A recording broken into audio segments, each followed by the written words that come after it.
El certificado todavía estaba en la pared cuando llegó la policía. Enmarcado, con vidrio, colgado justo encima del sofá donde la familia Valderrama pasaba los domingos viendo películas. Un diploma de cartulina color crema con letras doradas que decía Mejor Padre del Barrio, junio 2019. Firmado por la Asociación de Vecinos, firmado por el párroco, firmado por el director de la escuela primaria donde estudiaba su hija menor. Los agentes lo miraron durante un momento antes de apartar los ojos. Uno de ellos, el más joven, no supo exactamente por qué, pero tuvo que salir al pasillo a respirar. 3 semanas antes de esa noche, Rodrigo Valderrama había recibido ese reconocimiento entre aplausos. Sus vecinos lo habían nominado, su comunidad lo había elegido, y él había subido al pequeño escenario del salón parroquial con su hija de 7 años tomada de la mano y había dicho, con la voz ligeramente quebrada, que ese premio no era suyo, que era de su familia, que sin ellos no era nada. 3 semanas después, su esposa estaba desaparecida, su cuenta bancaria vaciada, y Rodrigo Valderrama conducía solo hacia la frontera con una bolsa de viaje en el asiento trasero. Lo que voy a contarles esta noche no es la historia de un monstruo que siempre lo fue. Es algo más difícil de aceptar que eso. Es la historia de un hombre que sus vecinos conocían, que sus hijos adoraban, que su esposa amaba, y que calculó, con una frialdad que no deja lugar para la esperanza, que todo eso valía menos que lo que había del otro lado. Claudia Restrepo tenía 34 años cuando se casó con Rodrigo, y en ese momento pensó que había ganado exactamente lo que buscaba: estabilidad. No era una palabra romántica, pero era la suya. Había crecido viendo a su madre trabajar doble turno de enfermera para mantener un apartamento de 2 habitaciones en el norte de Bogotá, y aprendió desde niña que la estabilidad no se heredaba. Se construía ladrillo a ladrillo, con cuidado. Por eso eligió contabilidad. Por eso eligió el trabajo en la cooperativa de ahorro donde se conocieron. Por eso, cuando Rodrigo le propuso matrimonio después de 2 años de noviazgo, dijo que sí antes de que él terminara la frase. Rodrigo tenía entonces 31. Era técnico de mantenimiento en una empresa de telecomunicaciones. No ganaba mucho, pero era constante. Llegaba a las mismas horas, pagaba las cuentas a tiempo, preguntaba cómo te había ido el día. Esas cosas que Claudia había aprendido a no dar por descontadas. En el barrio, Parques del Río, se los conocía como la familia bonita del edificio amarillo. No por sus ingresos, que eran modestos, sino por la manera en que se trataban. Rodrigo llevaba a las niñas al colegio cada mañana. Los viernes hacían pizza casera. Los sábados, el barrio entero podía escuchar a las niñas riéndose desde la ventana del segundo piso. Valentina tenía 12 años. Sara, 7. Las dos tenían los ojos oscuros de su madre y la costumbre de hablar al mismo tiempo cuando algo las emocionaba. Claudia tenía defectos, claro. Era perfeccionista hasta el punto de rehacer 2 veces las cosas que salían bien. A veces olvidaba cumpleaños de personas que no eran su familia directa. Guardaba rencores más tiempo del necesario, pero los soltaba sola, sin pedir disculpas formales, que era su manera de cerrar los ciclos. Nada de eso importaba, o mejor dicho, todo eso la hacía real. La hacía la persona concreta y cotidiana que era, no el símbolo en que los casos como este terminan convirtiéndola. El miércoles 12 de junio de 2019, Claudia fue a trabajar a su hora, comió una empanada en el puesto de la señora Esther que estaba a 2 cuadras de la cooperativa, llamó a su madre para confirmar el almuerzo del domingo y regresó a casa a las 6:15. Rodrigo todavía no había llegado. Le mandó un mensaje. Él respondió con un emoji de pulgar arriba. Claudia puso la olla con agua a calentar. Esa fue la última vez que alguien, fuera de Rodrigo Valderrama, la vio viva. En el barrio, Rodrigo no era solo un padre presente, era la clase de hombre que la gente usaba como referencia. Es que Rodrigo lo hacía diferente, diría después la señora Miriam, su vecina del primer piso, a los investigadores. Uno lo veía y pensaba, así debería ser. Había organizado el equipo de fútbol infantil del barrio 2 años antes. Consiguió patrocinadores, compró uniformes, dedicaba los sábados por la mañana a entrenar a niños de entre 6 y 12 años en la cancha del parque municipal. Nunca cobró un peso, nunca pidió nada a cambio. Cuando un padre del barrio perdió el trabajo, Rodrigo fue el primero en organizar una colecta entre los vecinos y entregarla en un sobre sin firmar. El párroco lo conocía por su nombre. El director del colegio lo saludaba de mano. La asociación de vecinos le había pedido que se postulara como coordinador de la junta el año anterior, y él había declinado con la humildad justa de alguien que no necesita cargos para sentirse importante. Su jefe en la empresa de telecomunicaciones lo describió como el trabajador menos conflictivo que había tenido en 20 años de empresa. Llegaba a tiempo, no se quejaba. Hacía horas extra cuando era necesario sin pedirlas compensadas. La única persona que quizás notó algo, aunque en aquel momento no le dio nombre, fue su cuñada Pilar, la hermana de Claudia. Había algo en cómo miraba las cosas, diría Pilar meses después, con esa precisión lenta de quien está intentando descifrar un recuerdo que en su momento no supo leer. No las personas, las cosas, los muebles, la tele, el carro, como si estuviera calculando cuánto valían. Nadie le prestó atención a esa observación cuando la hizo por primera vez. Y eso, como descubrirían los investigadores, fue exactamente lo que Rodrigo Valderrama necesitaba. La denuncia la puso la madre de Claudia, Inés Restrepo, el jueves 13 de junio a las 11 de la mañana. Claudia no había llegado al almuerzo del domingo anterior. No había contestado el teléfono, no había respondido mensajes. Inés llevaba 4 días intentando contactar a su hija, y lo único que recibía era la voz de buzón de correo. Rodrigo, cuando Inés lo llamó directamente el martes, le dijo que Claudia había salido de viaje a visitar a una amiga del colegio en Medellín, que había salido de improviso, de esas cosas que pasan, que en unos días regresaría. Inés le preguntó el nombre de la amiga. Rodrigo dijo que no recordaba. Le preguntó el número de teléfono de la amiga. Rodrigo dijo que Claudia se lo había dejado en un papelito pero que no lo encontraba. Inés colgó y llamó directamente al inspector Héctor Vargas, a quien conocía de la iglesia.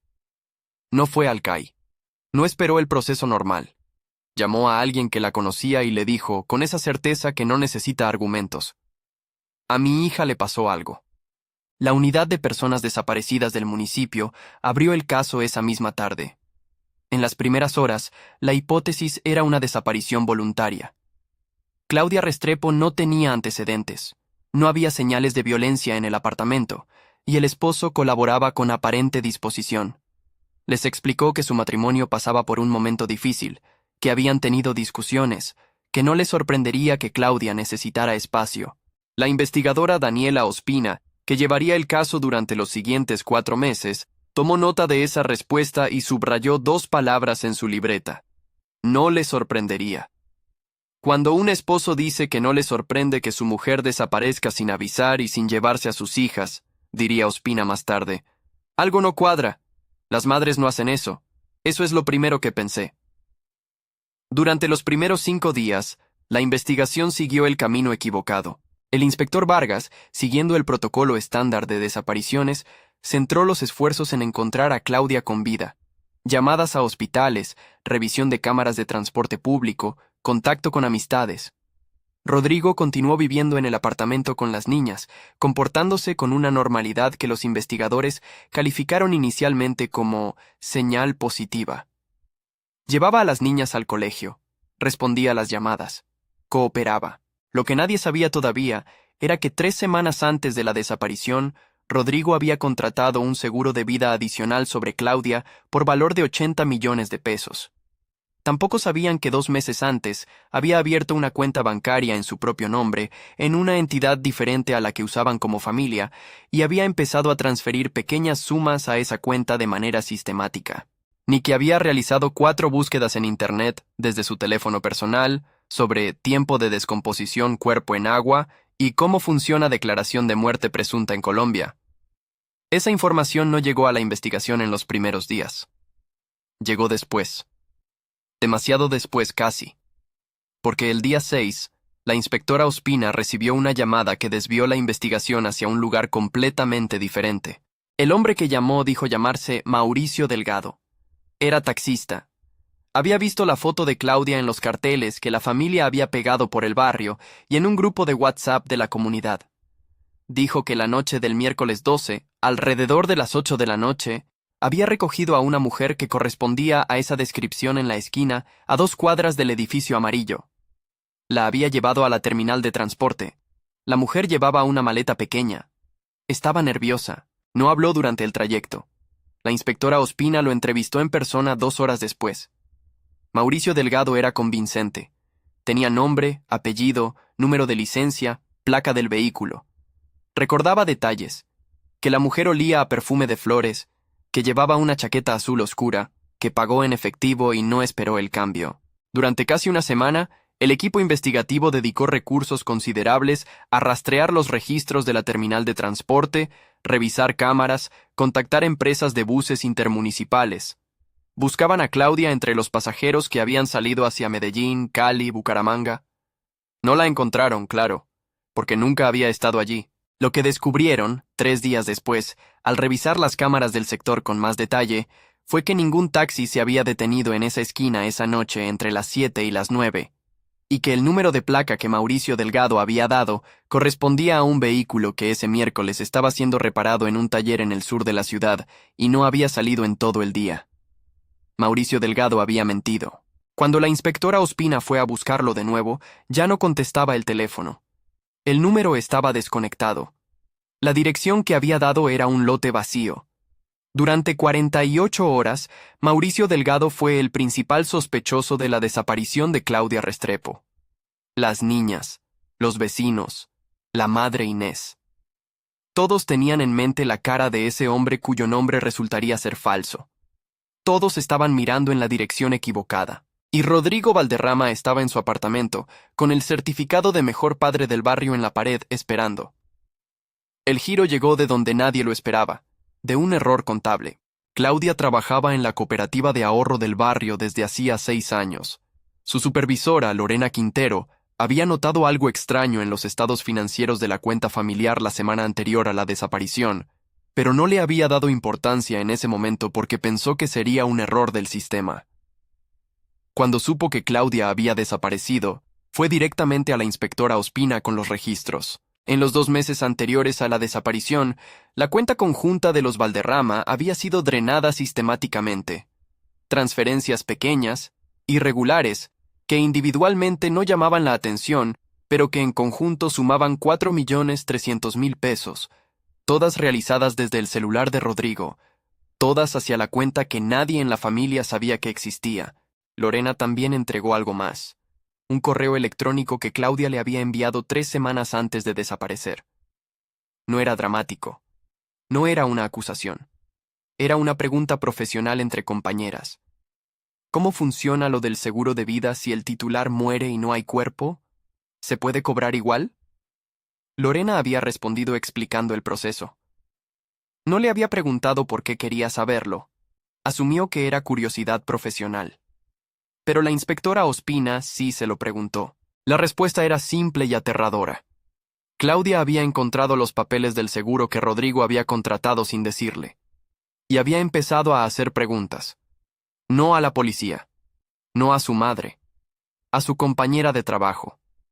Con la discreción de alguien que todavía no quiere creer lo que está empezando a sospechar. Rodrigo lo había sabido. Tenía acceso al correo de Claudia, como muchas parejas que comparten contraseñas sin pensarlo.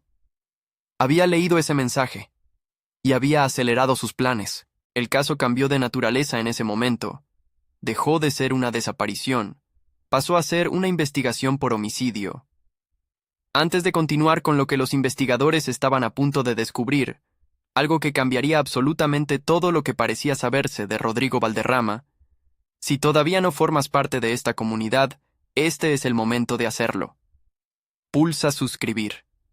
No construimos esto para dar versiones superficiales ni titulares vacíos. Construimos esto para entender qué hay debajo de la superficie de las personas que creemos conocer.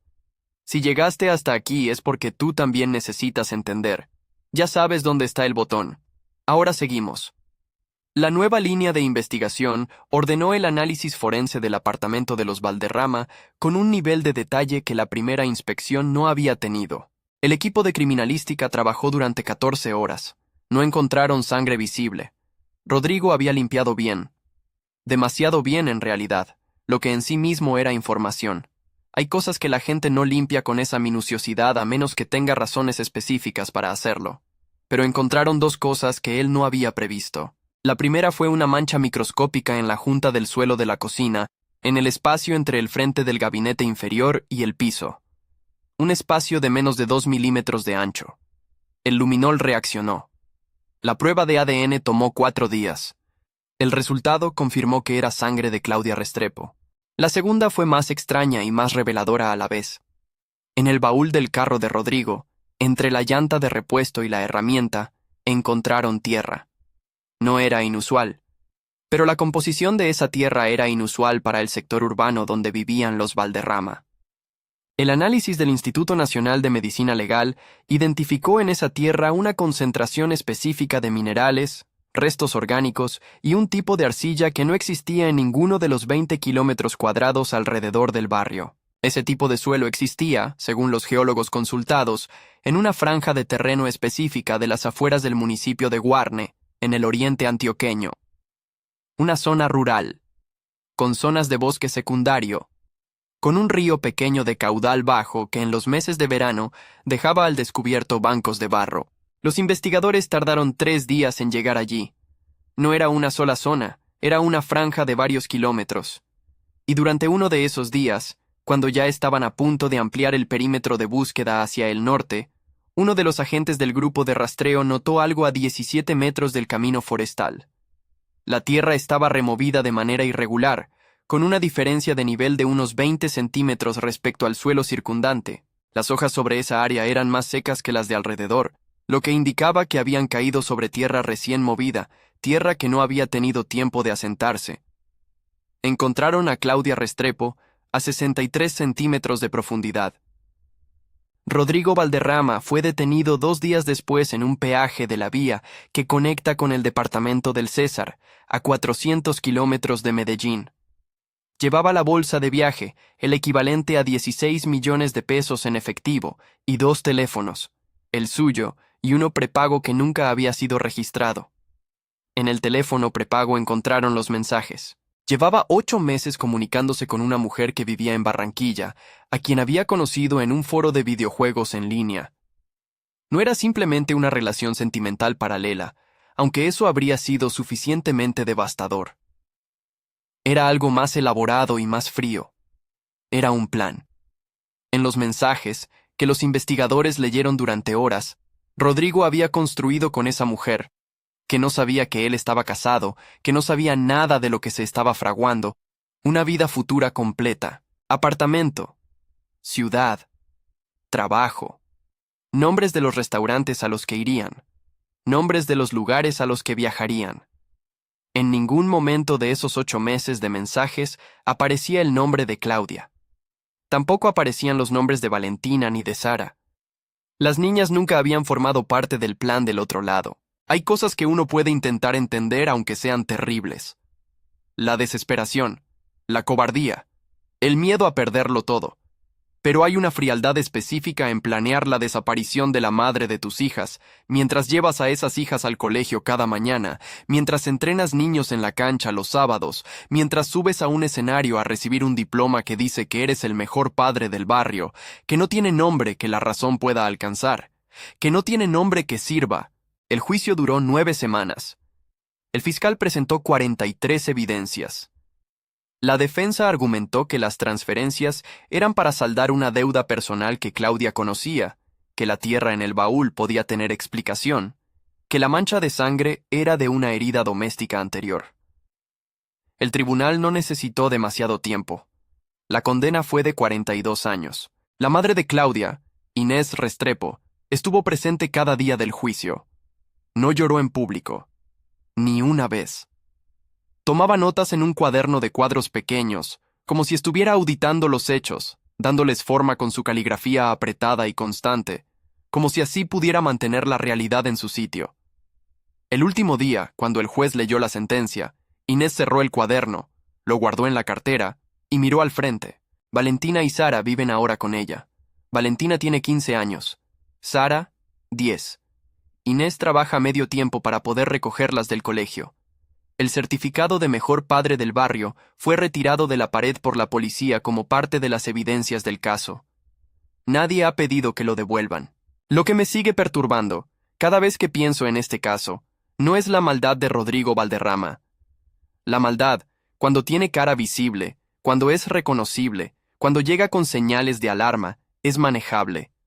El miedo que sabemos identificar es un miedo que podemos administrar. Lo que me sigue perturbando es la otra cara, la que todos vieron durante años, la que nadie tenía razón para dudar. El certificado no era una mentira completa.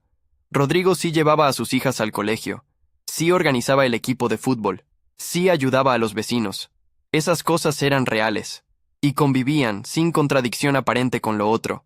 No siempre hay dos caras separadas por una línea visible. A veces hay una sola cara que contiene las dos cosas al mismo tiempo, y nadie de afuera puede saber qué proporción domina en un momento dado. Eso es lo que hace que este caso no se quede donde uno lo deja. Eso es lo que sigue ahí cuando uno apaga la pantalla.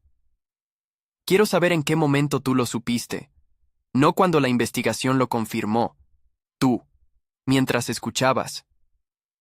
Hubo una frase, un detalle, un instante en que algo dentro de ti dijo, ¿es él?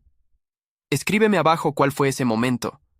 Porque muchas veces el instinto llega antes que la evidencia, y me parece que saber cuándo y cómo llegó nos dice algo importante sobre nosotros mismos.